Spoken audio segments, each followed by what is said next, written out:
Y aquí estuvimos desde el ambientalista extremo hablando con los candidatos a la presidencia. Trust me. Everything's gonna be fine. Causó mucha curiosidad el sombrerito de la doctora Juguetes para que por favor pensemos en los niños. Petro queda presidente. ¿Qué sucede con la consulta previa? Y te la amarro de una vez con la siguiente pregunta. ¿Qué pasará con el Sistema Nacional Ambiental y las corporaciones autónomas regionales? Si somos gobierno, hay una nueva institucionalidad del agua, pero que tiene una base, la gobernanza en términos de capacidad real de las ciudadanías de gestionar el agua. Sin eso, todo lo demás es retórica, digamos, la capacidad real de las ciudadanías en un territorio determinado de determinar el uso del agua.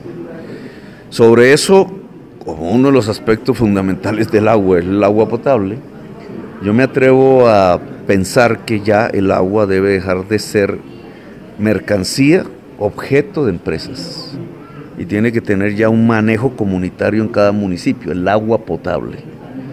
Porque es esencial para la vida, porque es un bien público, porque si se sigue manejando como una mercancía, el cambio climático puede provocar zonas de desertización y escasez de agua tan amplias que poblaciones por centenares de millones en el mundo y por centenares de miles en Colombia podrían padecer sed y tener que asumir el éxodo como el único mecanismo de sobrevivencia. Haciendo un análisis un poco más profundo y yendo más allá de derechas e izquierdas, notamos que la izquierda carece o tal vez no ha sido explícita en su argumento de lo ambiental inserido en el mundo del mercado. Mientras que por el lado de la derecha se le critica a la izquierda algo que parece que se iría a fortalecer, que es un aumento del Estado, es decir, las privatizaciones, etcétera, hacerlo privado público. Quiero que por favor nos hagas unas referencias específicas a esas dos cosas, lo ambiental en el mercado y la estatización o inflar el Estado mucho más y sus instituciones con más gente. Yo pienso que izquierdas y derechas durante todo el siglo XX y las actuales son herederas de eso, nunca pensaron en el tema ambiental. Las derechas por la defensa de un mercado que por definición es depredador, y las izquierdas porque lo que hicieron fue remediar desde el Estado lo que hacía el mercado, mal remediado, y por eso se cayó el mundo soviético.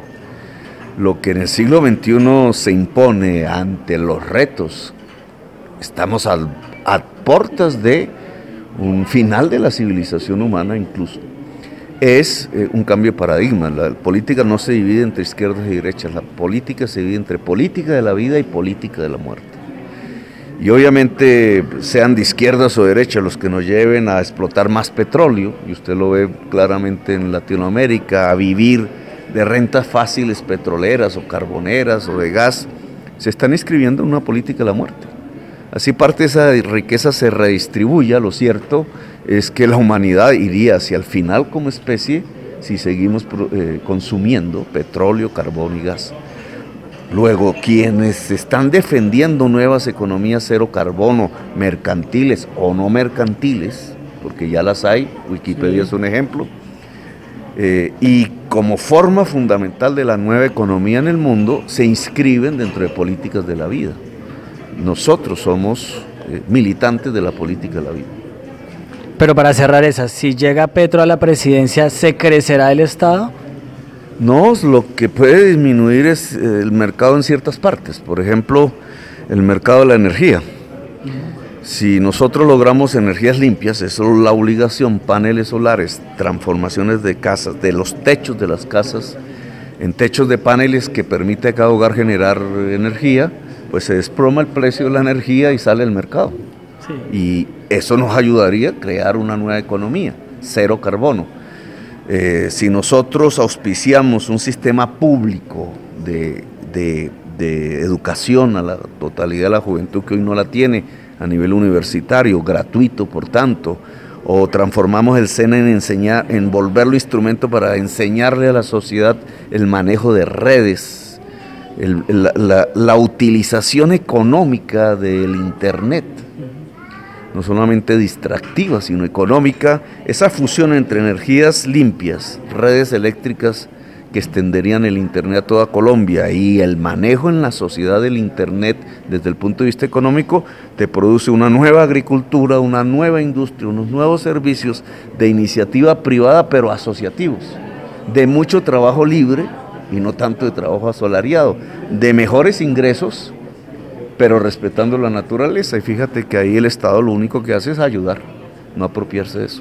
Perfecto, porfa, mándale un saludo al canal del Ambientalista Extremo y a los que nos llamamos ambientalistas, ¿por qué votar por Gustavo Petro? Bueno, pues hasta ahora, dentro de las gamas de la política que hay en el país en competencia por el gobierno, quienes hemos expresado y además practicado, en el caso del gobierno de Bogotá, una política de reequilibrio económico, territorial, organizacional con la naturaleza, somos nosotros, con propuestas concretas. Energías limpias, reforma agraria, que es fundamental, manejo de redes, universalización de la educación desde el punto de vista del siglo XXI, electrificación del transporte, ordenamiento territorial alrededor del agua. Todas estas materias son fundamentales para un reequilibrio con la naturaleza. Muchas gracias. Bueno, gracias a usted. Un saludo para el ambientalista extremo. Un abrazo y muchas gracias por seguirnos. También los seguimos a ustedes.